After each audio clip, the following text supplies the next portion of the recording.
So you get vertical deformation and a profile, if you are able to draw the profile, a profile of the vertical deformation. But basically, you're interested on the slip rate at depth or on the shortening rate across the structure. So you need to go from vertical uplift to horizontal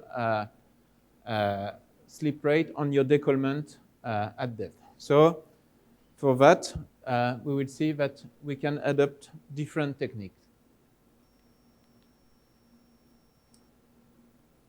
So we are in the fifth step, specific for folding, or in some cases also for deformation associated to normal fault. And the question says how the fold geometry and the fold kinematics can help us to calculate the slip rate at depth. So again, we start from either deformation given by fluvial terraces or deformation given by uplifted marine terraces. So first, we have been reconstructing the final vertical deformation from the marker. Then we need, using all the information we can have from structural data at surface, but also from drill holes or from seismic section, we'll try to build, to have an idea of the structure at depth and the geometry of the fold. And then we need, once we get the geometry, we need to infer the kinematic, so how the fold is going to deform, what are the structure active at depth, in order to test the predicted surface deformation induced by the kinematic of this folding, but this fold, and so that we can compare with the terrace deformation. And if we are able to retrieve this terrace deformation from the fold kinematic, then we know more or less the shortening necessary to do through that kinematic to produce this surface deformation.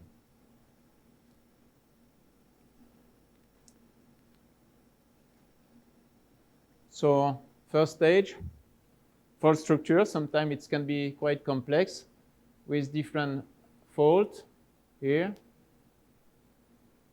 with some structural measurement at surface, seismic line, plus drill hole. So we can reconstruct the geometry, but geometry is not sufficient exactly to know how the fold behaves in the present time. So we don't know, for example, here, if this fault is active and the other one is not active, or at the contrary, is this fold and this one are active and this one inactive.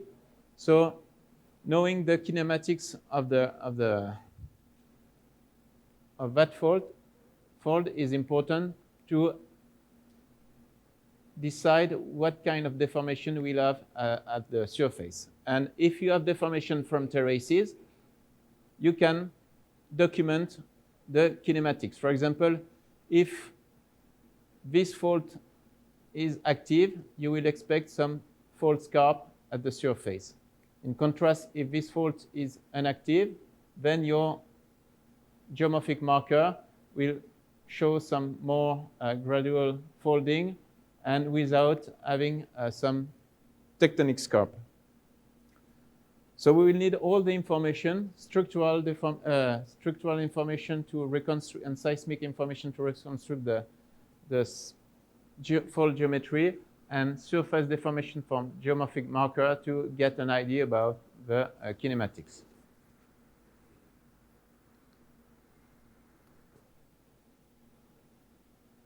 We can have many different types of fold, and you can find in the literature description of very different type of fold.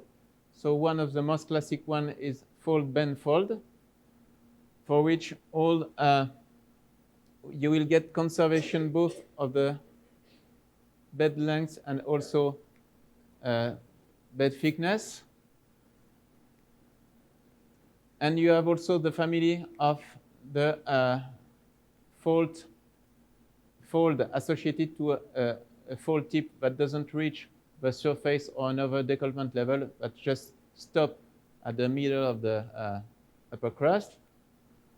And in that case, you can have different kinematic solution.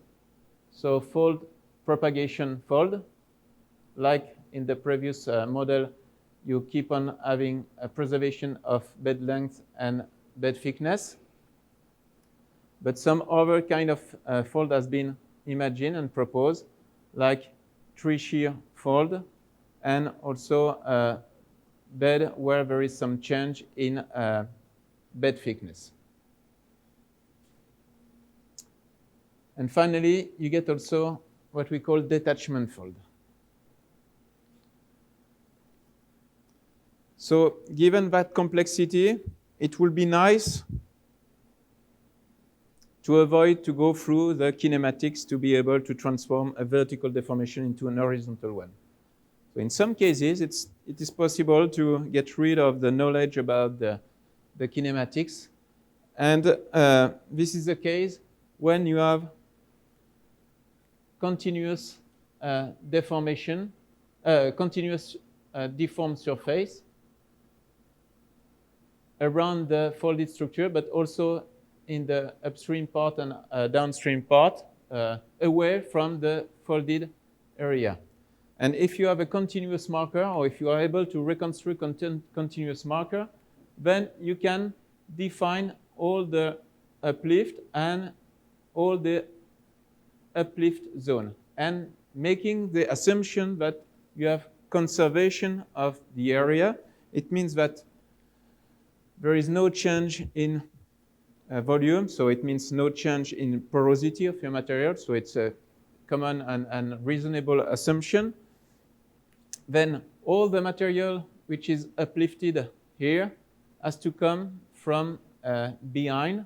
So if you know the thickness of the pile of sediments or the depth of your decollement level, then the conservation of mass tells you that this area in brown is the same as here. So it means that this area A has to be equal to H multiplied by the slip value. And the slip value, it's what you are looking for. So the slip value will be just A divided by H. So the only hypothesis or requirement you need to do that, it's you need to know H. So for example, if you have seismic section, or if you have good structural data at the surface to reconstruct the geometry of the fold, then you can infer H, and you can derive the shortening accommodated by the structure just by this kind of what we call area in excess method.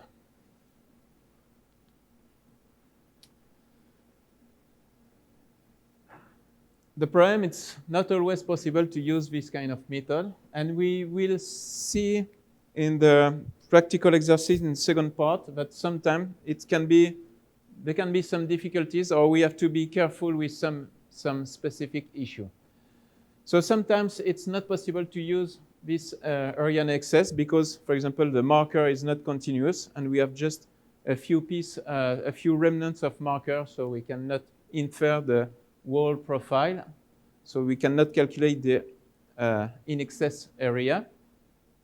And in that case, we will need to go through the knowledge of or the test of the kinematic of the fold.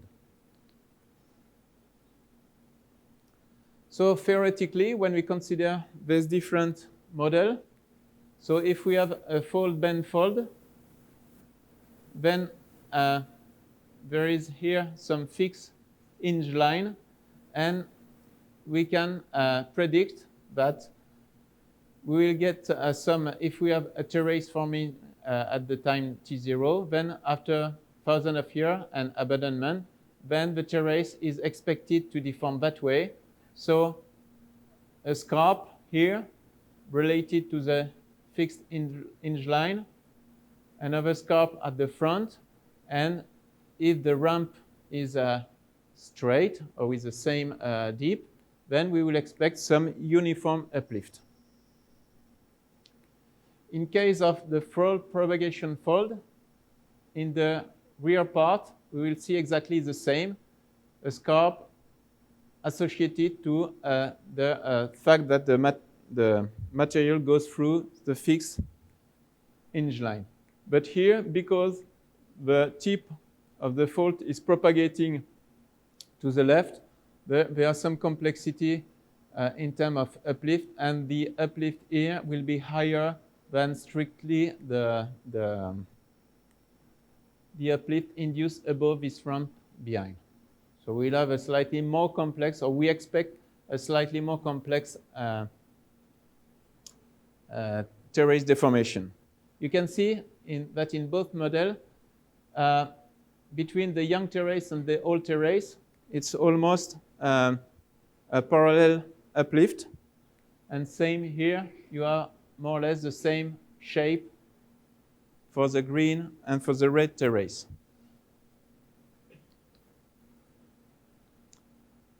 If you consider detachment fold, so detachment fold is expected mostly either at the early stage of the fold formation or when you have at the base of your sediment pile some soft material. So it can be salt, anhydrite, gypsum, or some clay stone. And in that case, this green layer will behave ductile in a viscous way, and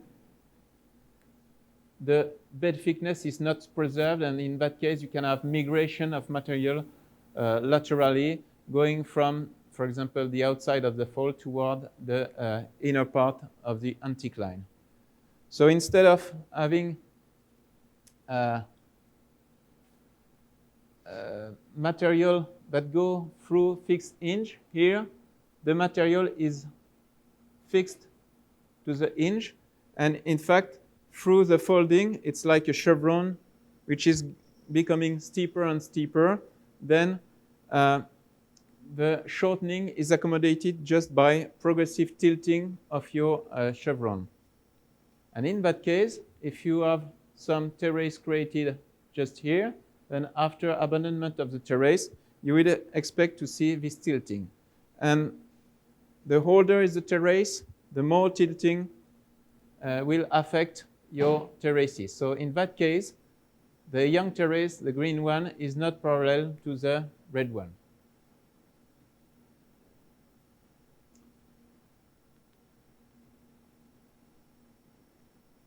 Same graph as previously, except that here we can have also mixed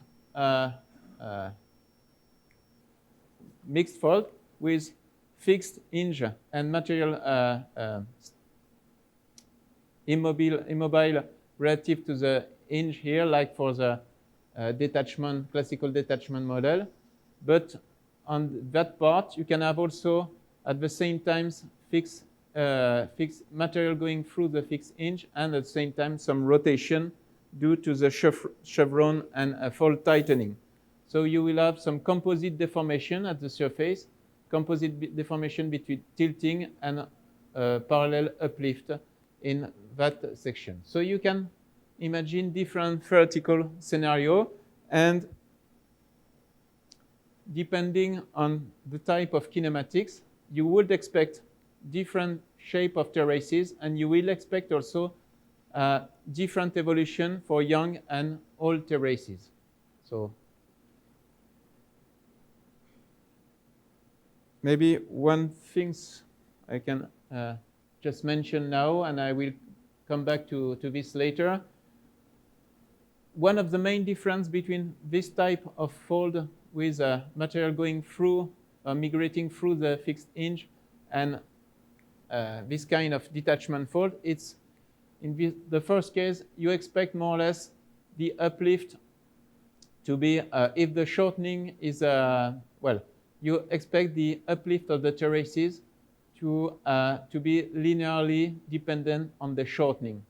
And in that case, you would expect a nonlinear behavior. It means that at the beginning, for a very small shortening, you will produce a lot of uplift.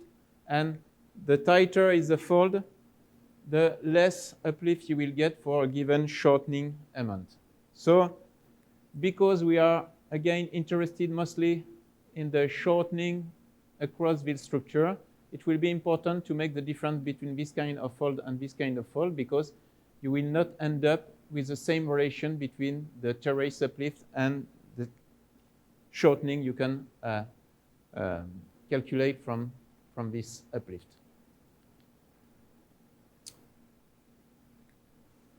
So again, two types: limb rotation, mostly associated to detachment fold; hinge migration, mostly associated to fold bend fold or fold propagation fold.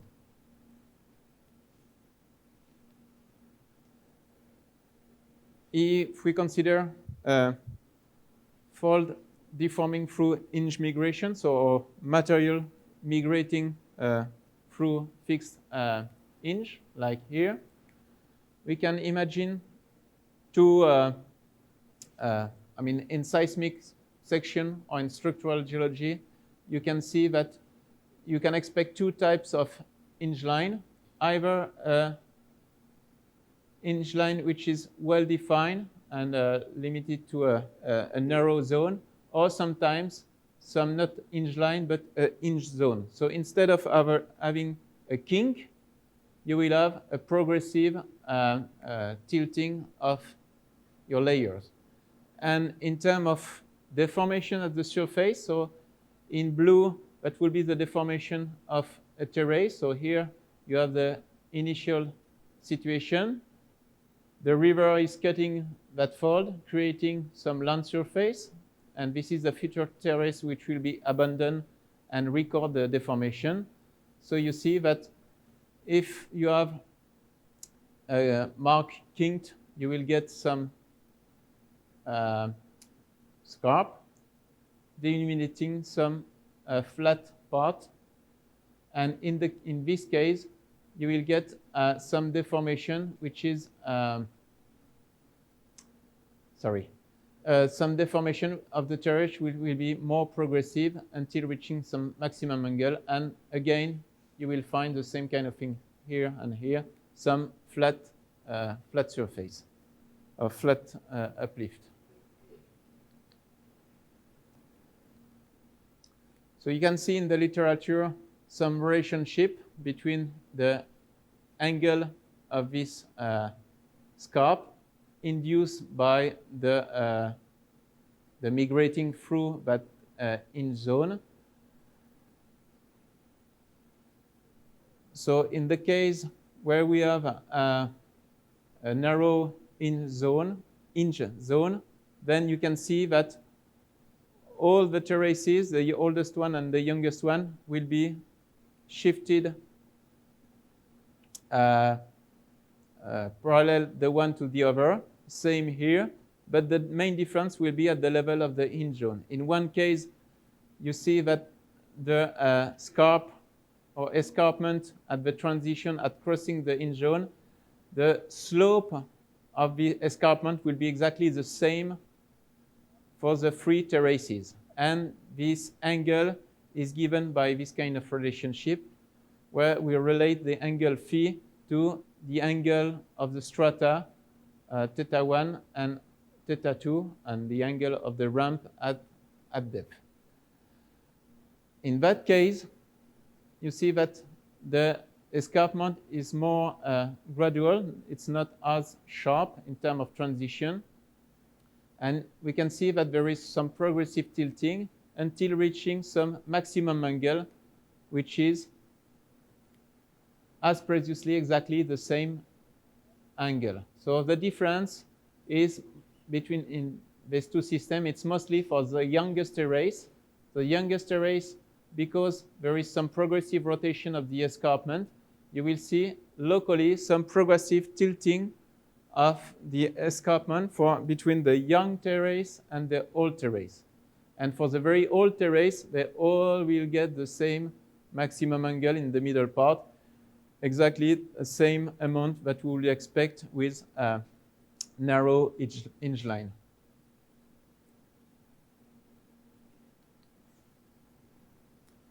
So in some cases, for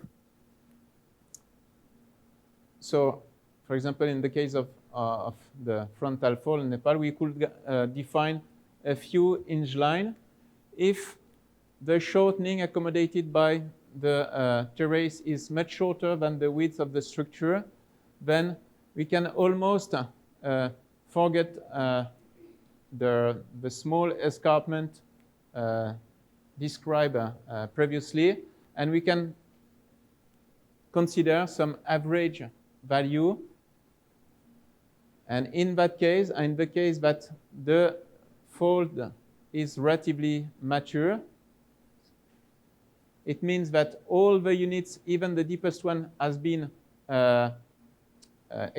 exhumed up to the surface, to the frontal thrust. Then in that case, the bedding deep at the surface will be parallel to the bedding deep of the ramp at depth. And in that case, we can use a simple formula which gives you the shortening in function of the uplift. According to this formula, uplift equals shortening multiplied by sinus theta. And just because we find the same value, slip value here and here, so the uplift is just the vertical component of this vector. So in that case, we can test this model by comparing directly the sinus of the bedding deep along this section with the uplift measured from the fluvial terraces. So it was done along two rivers, the Bagmati River and the Bakeya River I spoke about yesterday. And you see that this is the curve for the sinus of the bedding deep at surface, the Bagmati and Bakeya.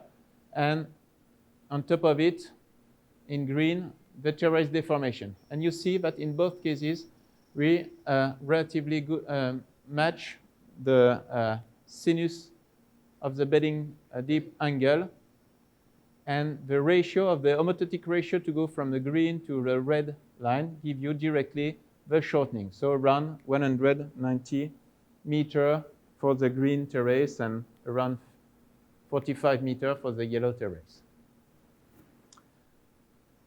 In some cases, so for example here, the fold is not as mature, so the bedding deep, the deepest layer has not reached the surface. So in that case, obviously, if you measure here the bedding deep will be close to zero, subhorizontal.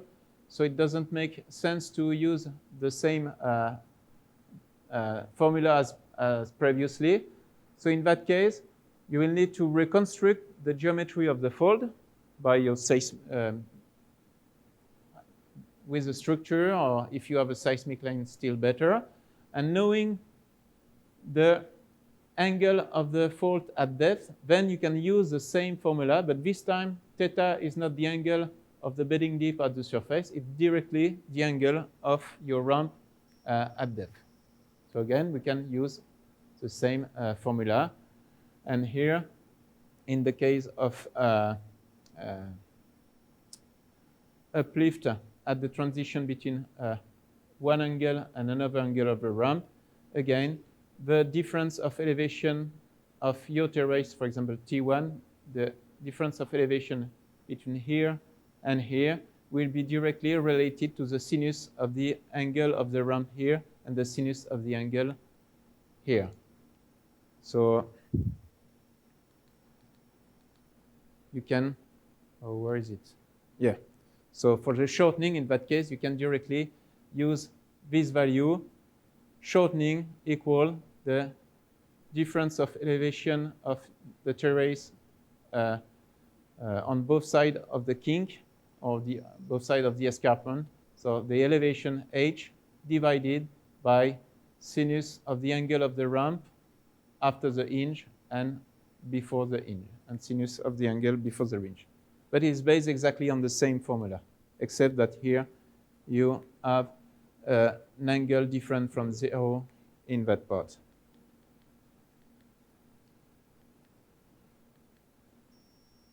So sometimes you have better expressed escarpment at crossing the different hinges. So this is, yep.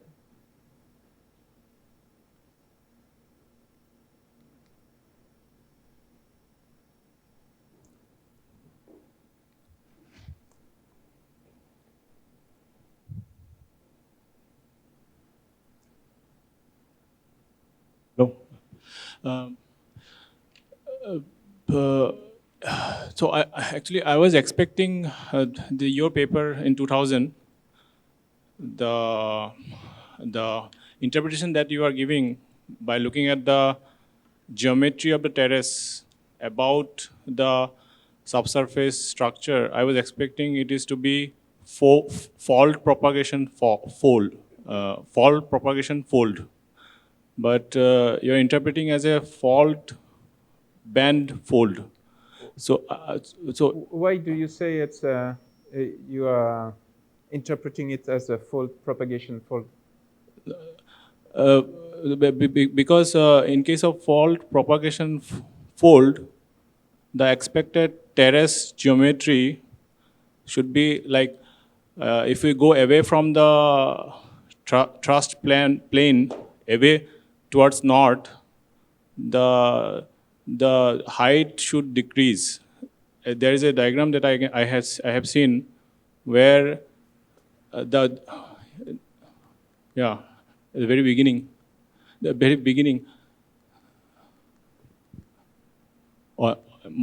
Here. So if you see this in the C, the red line. So I guess those red line is a elevation of terrace which is decreasing when we go towards my right. I understand what you mean. I didn't understand this part. It's just a simple case I'm showing to explain the different model. But obviously, the fold band ball model, you don't need necessarily to have a straight a ramp with a single angle. So if you have, for example,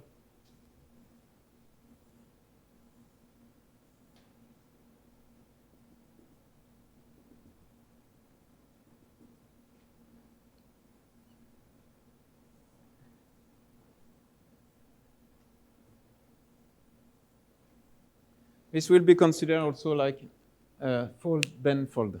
And if you look at the deformation, then you will have of your terrace. Here, if it's 0, so it doesn't change in elevation. You cross a hinge line, so you have a small step. You cross a second hinge line, you have another step. You cross another hinge line, and then you will have some increase in terrace elevation. So this increase is not diagnostic of fault propagation fold. It's just if in case, I mean, it makes a difference in between these two models because these two models are the same or almost the same round angle. And then because of the folding at the tip, of propagating folding at the tip, you have some extra folding and extra uplift at that part. But if you observe some increased uplift of your terrace in the frontal part, it can be linked to this kind of structure, but it can be linked also to some progressive change and steepening of the ramp at depth. So it is the case, I don't have the cross section, but for the Bacaya River,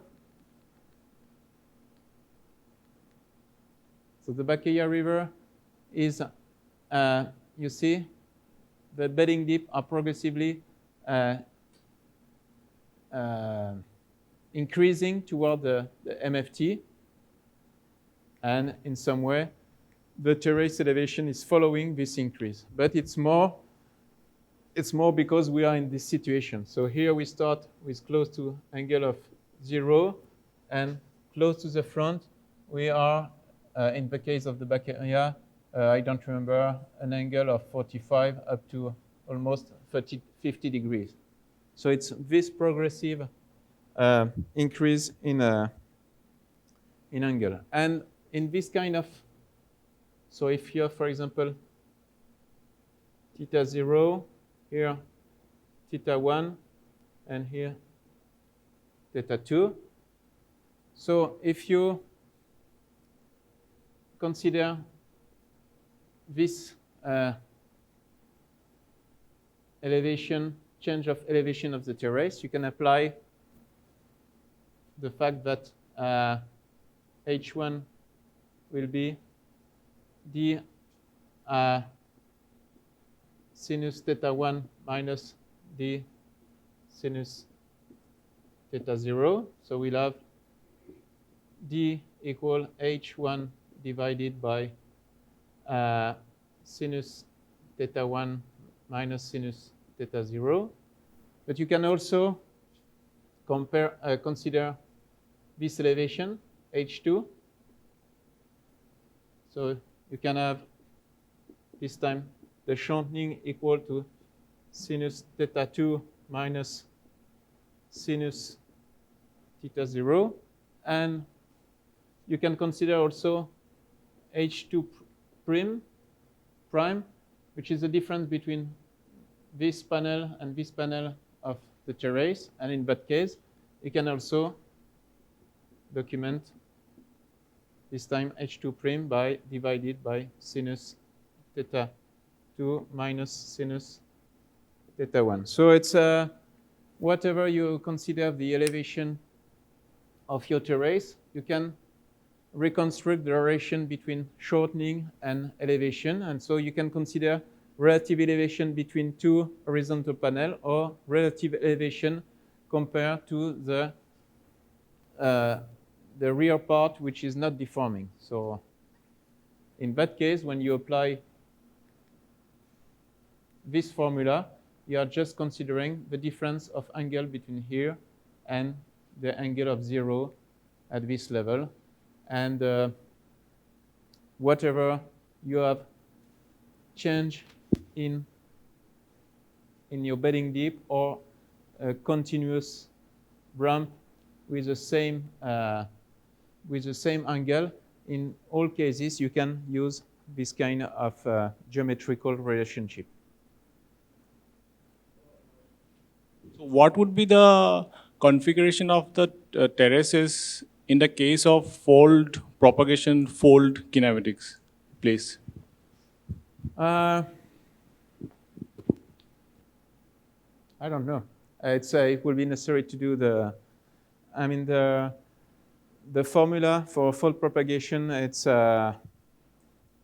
you end up with formula which are much longer, with many sinus and cosinus and trigonometric relationship that involve also the velocity at which the tip of the fault is propagating. So I cannot tell you like that what will be. But if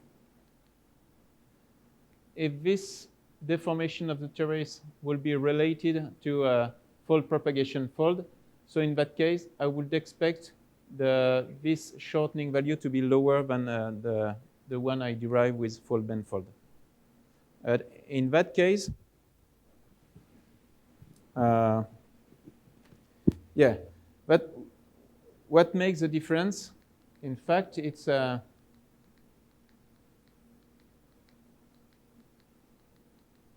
is it? Okay. So what makes the difference? Why here it's higher than here?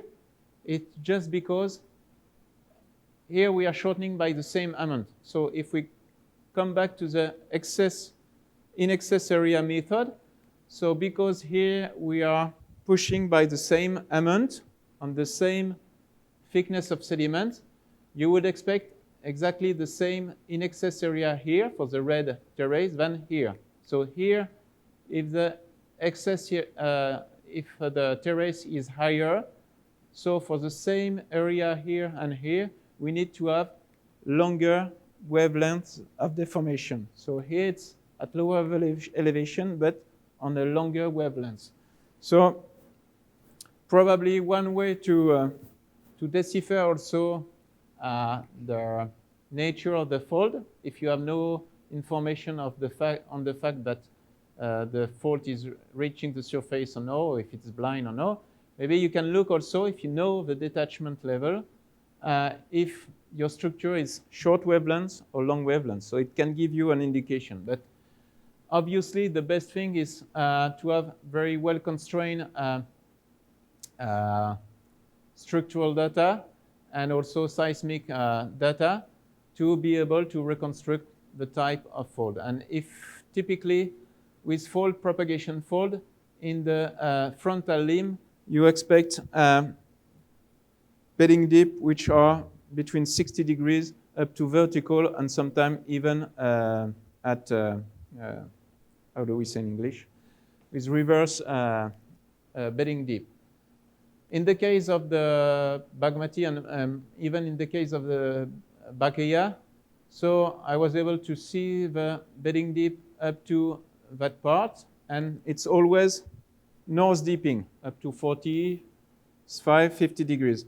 And I was not able to see some kind of frontal limb where you could see this frontal part of the anticline.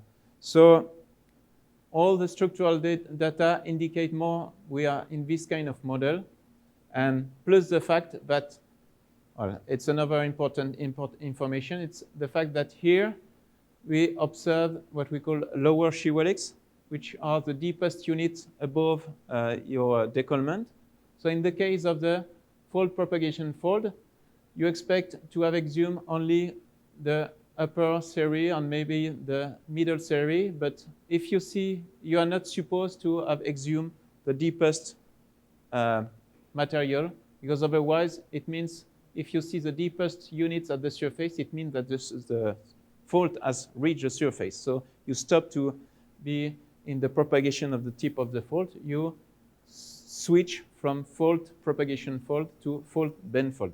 This is a possibility. You can have, during the history of your fault, some transition. So at the beginning, when there is just a little, a gentle deformation, it can behave like a detachment fault. And after some stage, when the fault tip propagates, then you switch toward fault propagation fold. And when the fault becomes more mature, you can switch to fault bend fold. It's a good, it's a new, so I'm not aware of the, as far as I know, in Himalayan belt, we expect, I think we found both fault bend fold as well as fault propagation fold. Yeah. Is it true? Yeah, and even in for the very early stage of some fold, so I don't have the name in mind, but when for very young fold in the Himalaya, in the frontal Himalaya, you can see very gentle deformation. And for this one, we can consider that probably it's behaving almost like a detachment fold. And in some other place, yeah, we observe some fold propagation fold, like for example you know the Valmiki National Park, so it's south of the Chitwan Dune. So the frontal fold are more behaving like a fold propagation fold. And in that area of the Bagmati Bakeya, the fold is more mature, so we can find the lower shear helix at the outcropping, and it's more like fold bend fold. So you can find all kind of fold along the shear helix, except very mature detachment fold. Maybe we can find, I'm not sure because I'm not a specialist, in the zone of Patois Plateau, because there is some more or less thick salt layer at the base of the sediment package in the décollement. The décollement is propagating in some salt layer in the Pakistan, in Patois. But further further east, once we stop to have this salt layer at the base of the shibboleths, then probably it's not possible to do very mature detachment fold, because for that you need to have migration of material, and mostly migration of ductile migration. So if you have just siltstone and sandstone, it's very difficult to do this kind of migration. Thank you.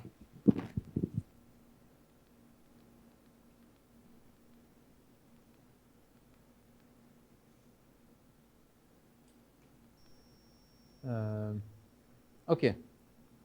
Also, fold bend fold with several hinges. So this is the structure of a fold in Tien Shan, and you see some different hinge line. And at the surface, you can see deformation of this terrace called Q2, and a small bump associated probably to this South Korchkor fault. Almost no deformation on top of this fault, so maybe it's inactive today. And a deformation with some steep part, less steep part, again steep part, and almost a horizontal uplift for that part. And if we look at the detail, so it seems that we get some complexity at the same time we are crossing several hinge lines.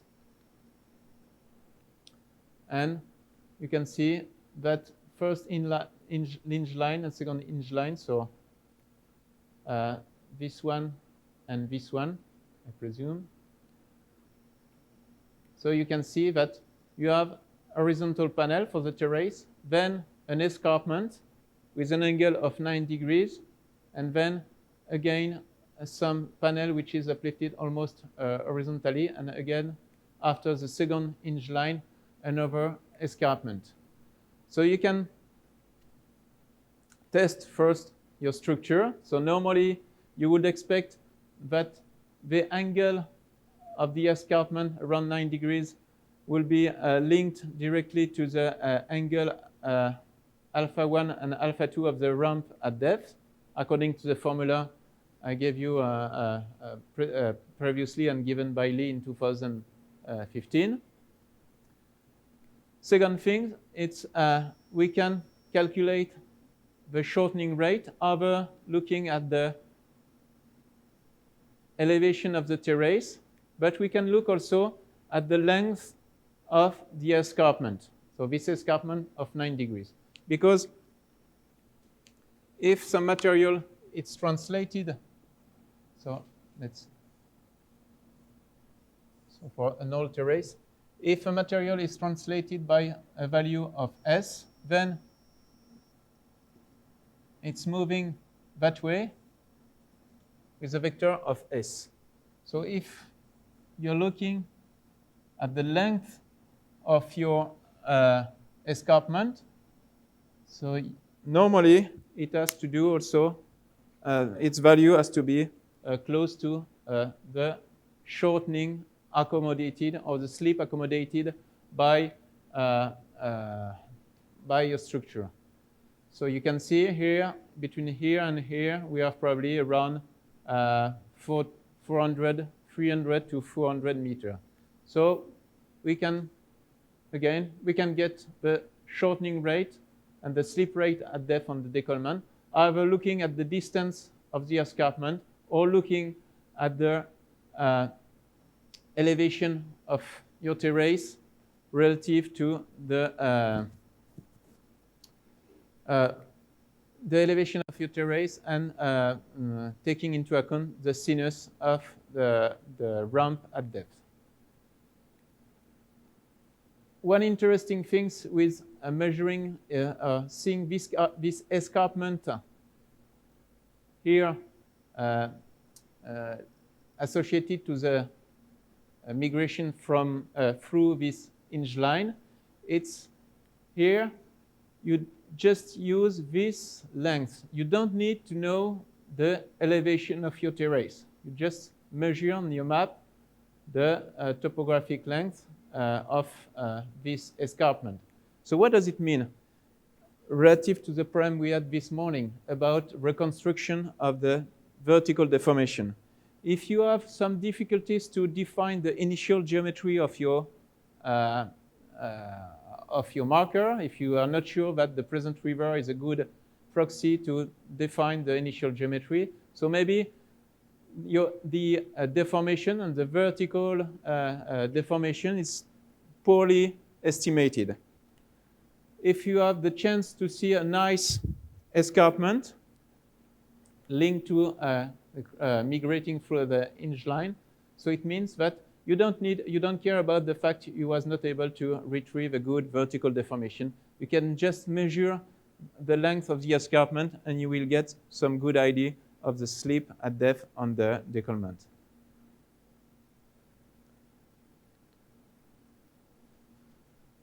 Other example, this time in Japan, with a series of terraces. So in blue here at the front of the anticline. So just to show you that we can put in correspondence it's quite complex structure. So this one was explored or defined by seismic lines along this river and also by drill holes. So there is some constraint on the geometry, and you see that there is some what we call some kind of crocodile wedge, a double crocodile wedge, with some complexities in terms of active fault. So having the terrace deformation with scarplets here, or secondary escarpment, then you can relate this escarpment to some hinge line and know more or less what is the active structure and how it works exactly. So in that case, there is some slip on this fault, and then it's stopping here, and this layer is pushed and slightly tilted, and you get, again, uplift due to this ramp, so that push this terrace up, and also to this ramp. So a slightly complex model, but again, if you have the geometry and the surface deformation, then you can infer the slip rate at depth and test your kinematic model. Another example in Tien Shan, so with deformed terraces. So we will be, no, not in Tien Shan, it's South Kunlun, so south of the Tarim Basin, in desertic environment, some alluvial fan that has been abandoned and deformed, so it's not maybe not very clear. And we don't see so much a fault scarp. It seems that it's more diluted deformation. And indeed, it seems that we have some blind structure, so like some kind of ramp branching onto a new detachment at lower elevation. But again, we can define hinge line associated. And here, because probably it's not a relatively a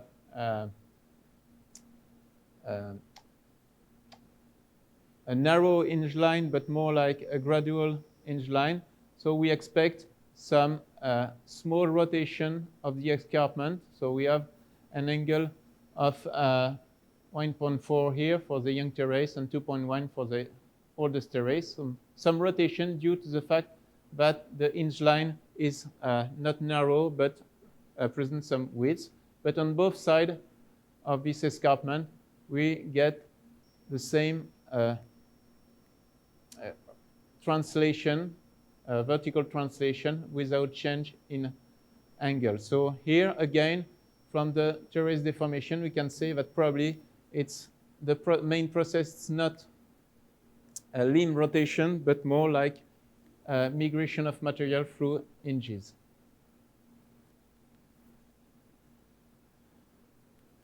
In some cases, at the same time we have growing of the fold, we can have some tectonic sedimentation. So according to the fold, we will end up also with different features in terms of sedimentary layers, geometry, according to the tectonics of the fold and also according to the rate of sedimentation. So it's something useful mostly for seismic interpretation, not so much for geomorphology.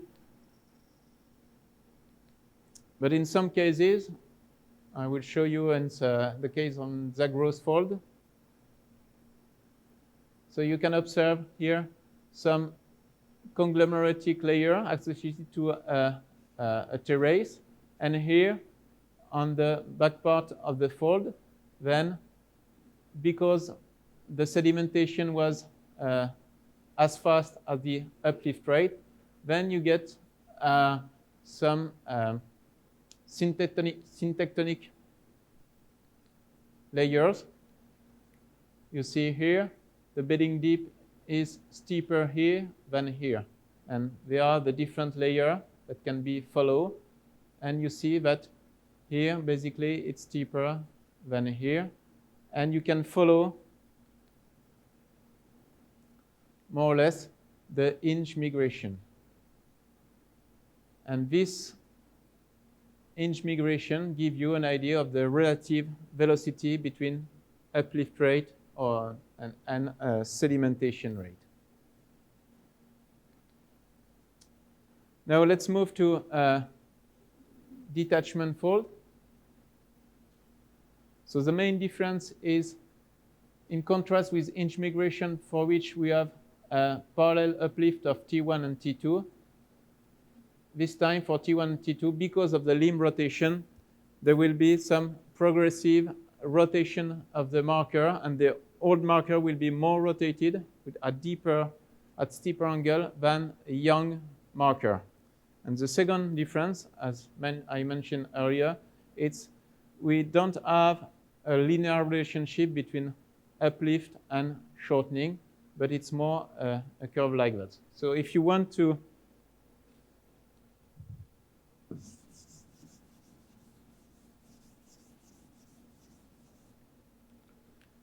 realize it, it's imagine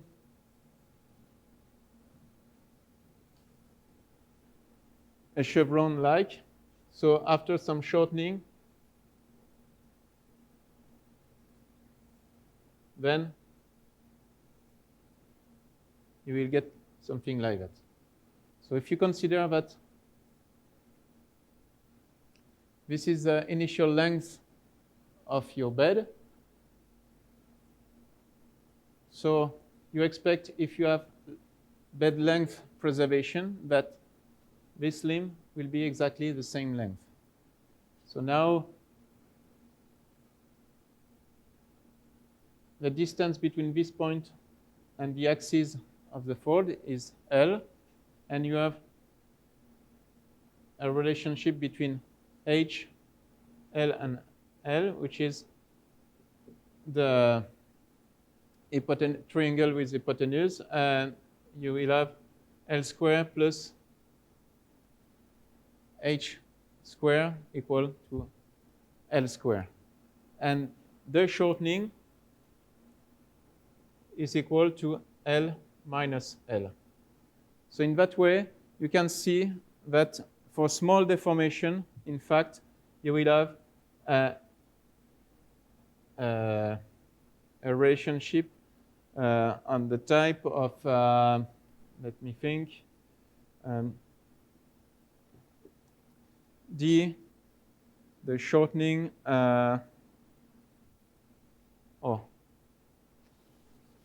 H will be almost related to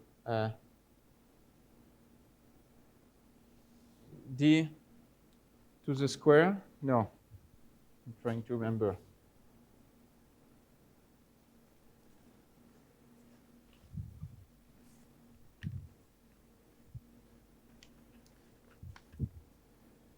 Yeah, we end up for small deformation with what did I call as a shortening, D multiplied by L. And because it's double, yeah, that way. So it means that at the beginning, for a very small amount of shortening, you will have a lot of uplift, and then it's decreasing. So after some stage, it's a normal valid, and at the end of the folding in this chevron type, you will end up with something like that. So a maximum uplift. In any case, you will never observe that because here you have overlayer. So in any case, you need to put some material inside here. So you are in big trouble if you try to preserve all the thickness of the material. Whatever, it's just a very simple case of chevron-like to explain why at the beginning a small amount of shortening is making a lot of uplift. And when you are looking at terraces, you are comparing this moment, a small amount of shortening through the history of the fold. So if you are looking at the beginning of the fold, so the slope or the tangent of this curve is different from this one, and it's different from this one. So it means that if you are documenting some uplift of the terrace when the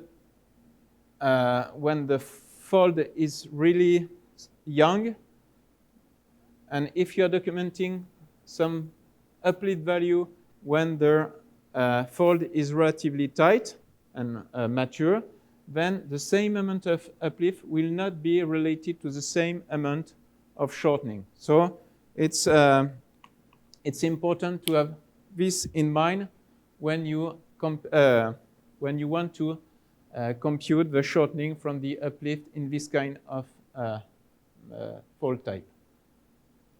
So again, the main difference in terms for the terraces between the young terrace and old terrace, it's the rotation of the terrace at the same time as the limb is rotating. Compare the situation with a material going through a fixed hinge. So I say that when the hinge zone is relatively wide, you can expect some rotation of the marker, but it will be very localized. Localized at the middle of the scarp and just here. And on both sides, and mostly in that part, you will not see this rotation of the marker T1 compared to T3. In comparison, when you get limb rotation for the whole fold, for the whole detachment fold, then you will have rotation of the whole marker and not just of the middle of the escarpment. Okay, same thing, rotation of the marker compared to the parallel uplift of the flat surface. And potentially, you can even, at the middle of the fold, create a small depression because the limb on both sides are rising slightly faster than the middle triangle. I insist on this point because we will see later in Tian Shan fold an example like that.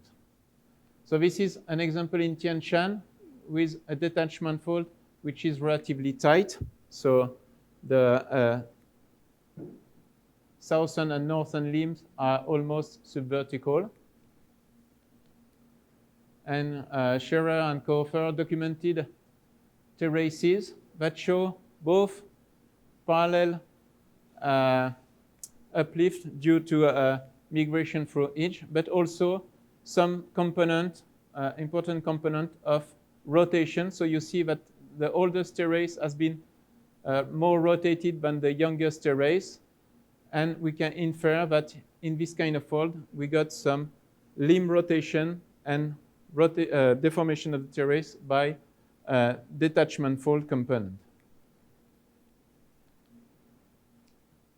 Another example of the same fold, and you see the axis of the anticline in red or in orange, the terrace which has been deformed, and you see the central profile here with a close-up view of the very central part, and you see this kind of small depression. And on both sides, you see the tilting so toward the north and toward the south of the same surface, that indicate, again, that a good part of the fold deformation is due to limb rotation. We can have a look also at an example where the fold structure is not so tight. So let's move to Zagros mountain. So we are close to the Persian Gulf. And you see this nice anticline, quite almost symmetrical, strongly eroded. And in that part, mostly, I don't know, here or here, we can find marine terraces. And if you look at marine terraces, so it's look like the darker area, and on the field, some tilted marine terrace with deposit, carbonate deposit on top, and with many fossils on top of this terrace. And when we look at the topography of this terrace, of this marine terrace, don't forget that initially it was created at the sea level, so horizontally, and you see now it's completely tilted by an angle of almost corresponding to a 9% tilt. And if you look over terraces, so a mixed terrace between marine and fluvial, and here almost fluvial terrace, again, you see some increasing tilt when you go eastward. Not increasing tilt, increasing elevation corresponding to tilting of the surface. And this surface is probably more than 100,000 years old, and this one around 40 kilo years old. And you see that the oldest one has been tilted by an angle larger than the two youngest ones. So from seismic line, from drill holes, we can reconstruct more or less the geometry of the fold, and considering some, for example, cosine shape of your fold, you can, the same way as I did here for the chevron, we can relate, preserving the length of your layer, we can relate the shortening to the uplift and the shortening to the tilting. So according to Van, for the different terraces, we can end up with, through that geometric relation between tilting and shortening, we can end up with some shortening value, and divided by the age of the terrace, we end up for the three terraces with something around 3 millimeters per year. So in that case, we are not using the elevation of the terrace, but the angle or the tilt of the terrace to reconstruct the slip rate. So which criteria to discriminate between detachment fold and hinge migration fold? First, I would say maybe first the structural setting. So you don't expect detachment folds and limb rotation in places like so much in the sea wallicks, because you don't have at the base soil, gypsum, or clay. So it's more in this kind of setting or geologic setting that you will expect detachment fold. And in the case, for example, of the Tian Shan, the example I've shown you, it is the case. We have a salt layer at the base of the detachment base. The fold with hinge migration are favored when you have well-layered material, well-layered beds. So you can have flexural slip that helps to develop this kind of fold bend fold and fold propagation fold. One strong criteria, if you have several generations of terraces, it's the rotation of the geomorphic marker. The oldest one are more rotated than the youngest one. And you can look also, and I will finish with that, you can have a look at the secondary feature of deformation. That can be an additional diagnostic. So what are the secondary features of deformation? So if you consider some sedimentary layer and deforming, so you see that on both sides of the neutral line or the neutral surface. Above, you will expect some extension or extradal extension, and below the neutral surface here, you will expect compression and thickening of the layer. So if you have a well-layered bed, then you can have part of this internal deformation accommodated by flexural slip. And depending on the type of model, the flexural slip will not have exactly the same signature at the surface. So an example of flexural slip. So again, in Lietl in 2017, they documented close to some hinge line. So here in the fold, close to the hinge line, you see small scarp underlined by red lines, full scarp, and the picture, and the picture of that, you see the small scarp that break this gravelly terrace layer, and in section, you can see small scarplets associated to small thrusting of an amplitude of 1 or 2 meters of this surface. You have the structure associated to this hinge, and you see that the small scarplets associated to flexural slip are developing just near or above the escarpment associated to this hinge line. And obviously, this flexural slip is favored by a strong anisotropy in the sedimentary layer. I mean, some sequence of indurated or strong layer with more soft layer like clay stone or soft siltstone. So in case of hinge migration through an hinge line, you would expect to have flexural slip mostly in that zone of the hinge line. And once the river has crossed, once the layers of the material has crossed the hinge line, then there is no more internal deformation. Most of the internal deformation is accommodated here in the hinge line because you need to have a change of bedding depth, so you need to get some internal deformation. So you would expect to have flexural slip only in that area of the hinge zone, and when you move toward the upper part of the surface, you will not expect flexural slip deformation at the surface or deforming your terrace.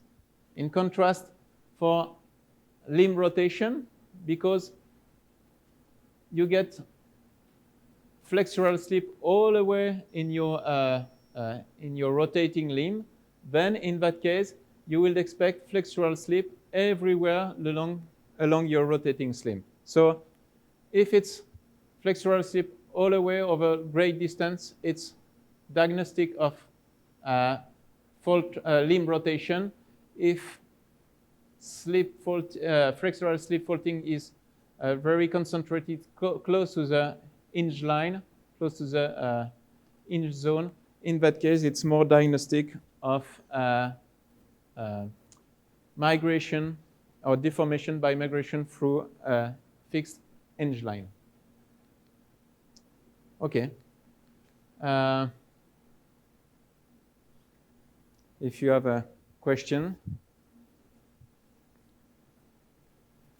So we'll do some practical exercise after that.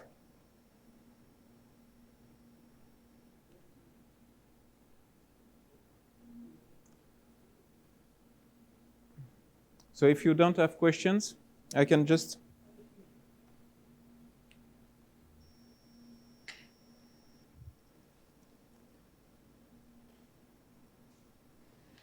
So I had a problem understanding the motion of the flexure. I mean, the direction of the flexure between an anticline and a syncline. So this was for the syncline, and Yeah. the Mingyol anticline. So the flexure was towards the axis. It was towards the axis.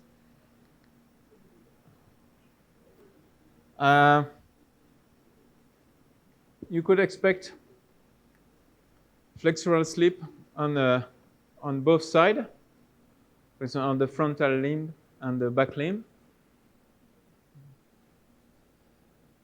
So what is your questions? It's relative to...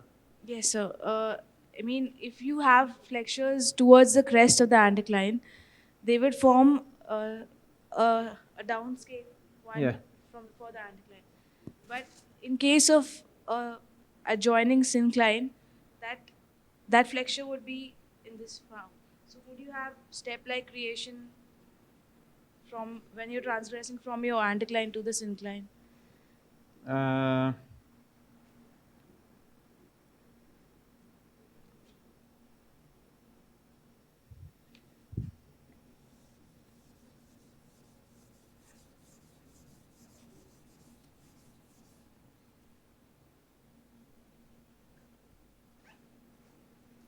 You mean?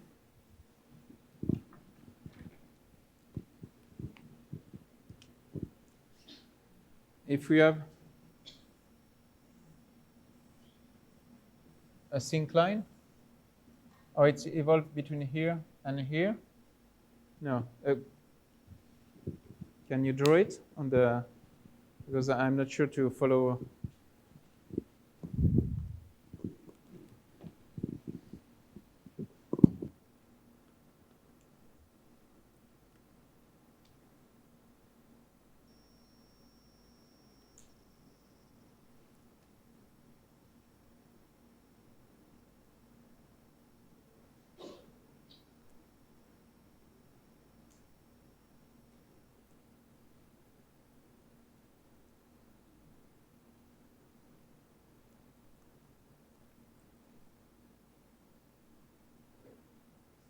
So with case of a angular relation, the tip will be towards the syncline. Uh-huh. And if the same thing was for anticline,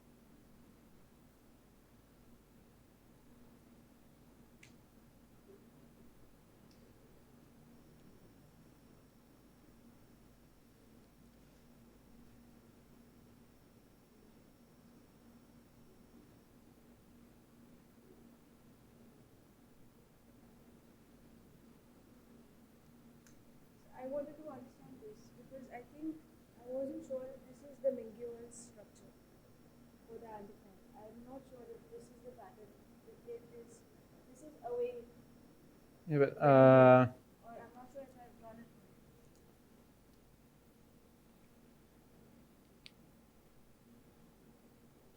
it's... If you have cards, for example, and you flex them,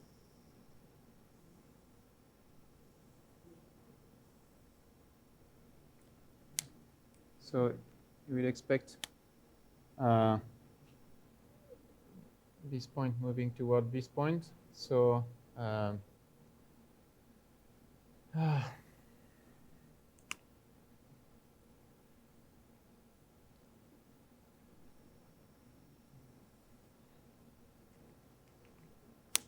yeah, okay, so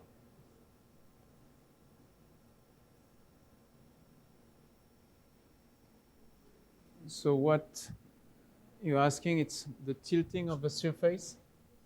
I have a similar anticline here.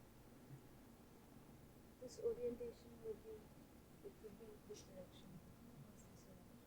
Well, it will be the opposite. And I think I read newspaper and I think it was a different scenario for your understanding. I'm not sure, but which in the 2017, I don't remember exactly, but I don't think they are mentioning at the top of the anticline. I don't remember. It's mostly yeah, but it's mostly And this was for the syncline. it's more or less in that part. So we are just at the transition between the syncline and the anticline, but yeah, closer to the syncline. Yeah.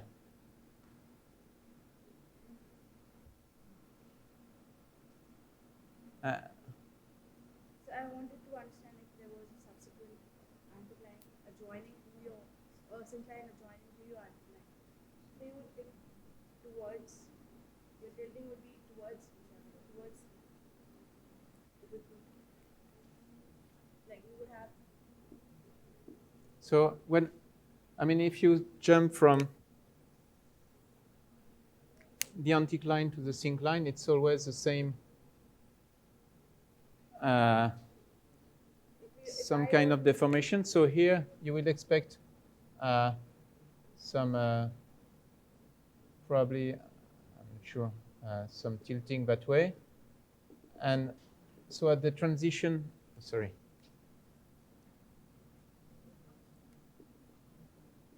At the transition between the syncline and the anticline, you are not supposed to see any difference. I was just imagining how the fall scarps would be, the orientation or the tilt for an adjoining syncline anticline.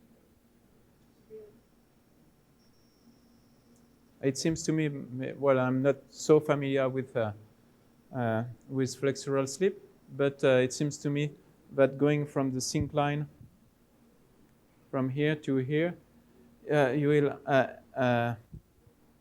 will see more or less the same orientation of your scarplets.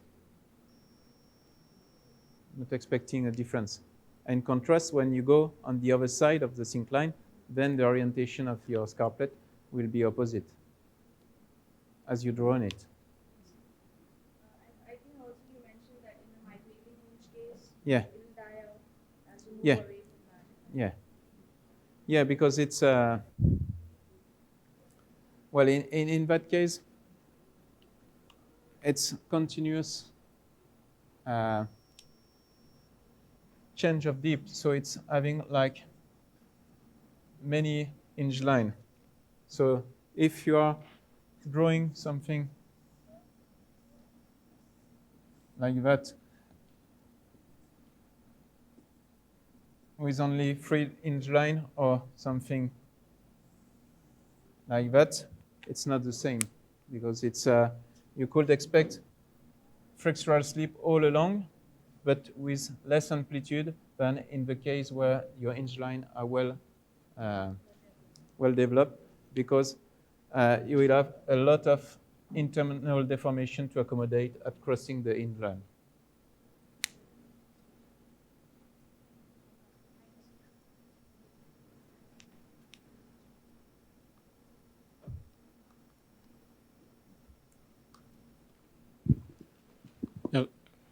So I'm just trying to understand something. Suppose river is flowing through a growing detachment fold, and a river is flowing through a growing simple fold. Yeah. So will I going to expect the same kind of terrace geometry in both cases, or what? Normally not. I mean,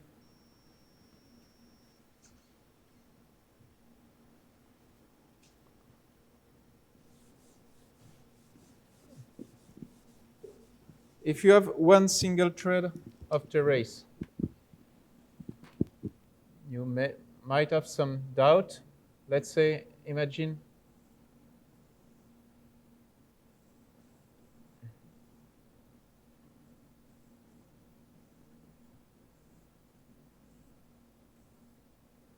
some ramp like that.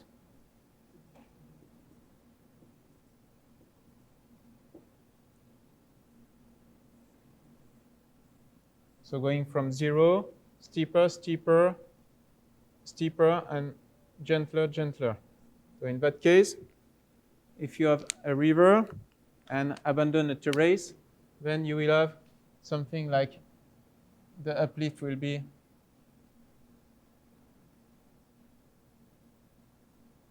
and then, oh, sorry.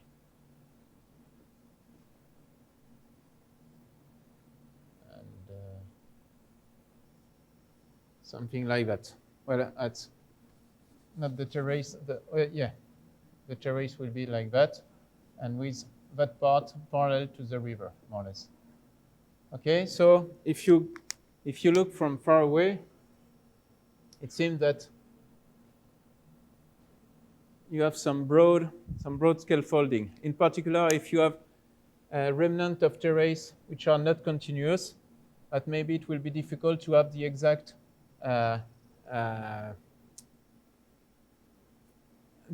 profile of uplift. So one important thing, it's if you have really well marked hinge line, then you would expect this kind of escarpment at crossing the edge line.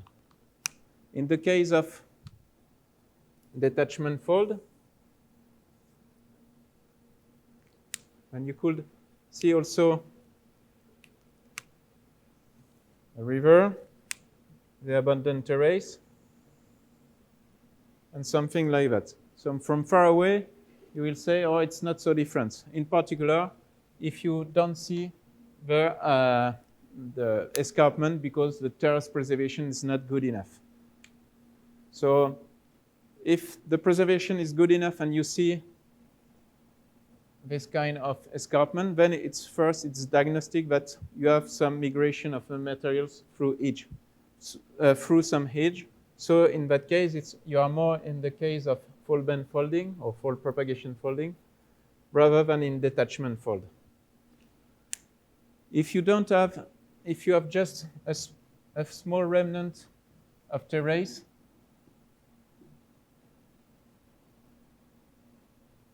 let's say like that, maybe it becomes difficult to make the difference. So it's where it's beginning to be interesting to have several set of terraces, because in one case it will be really discriminating, because for the detachment fold you will have limb rotation, so you will expect something like that with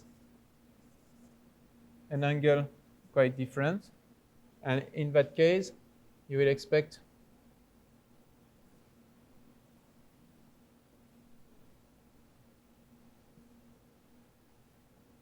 sorry.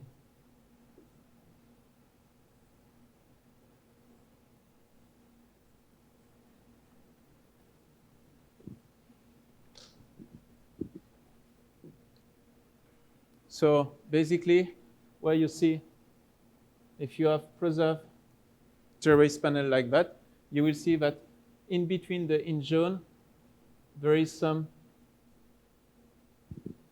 uniform uplift, almost a preservation of the horizontal surface.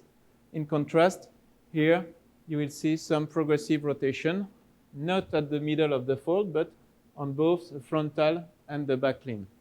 So with several set of terraces, with different generation of terraces, normally you should be able to make the difference between this situation and this one. Yeah.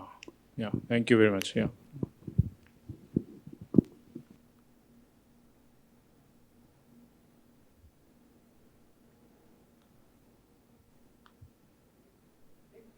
Yeah.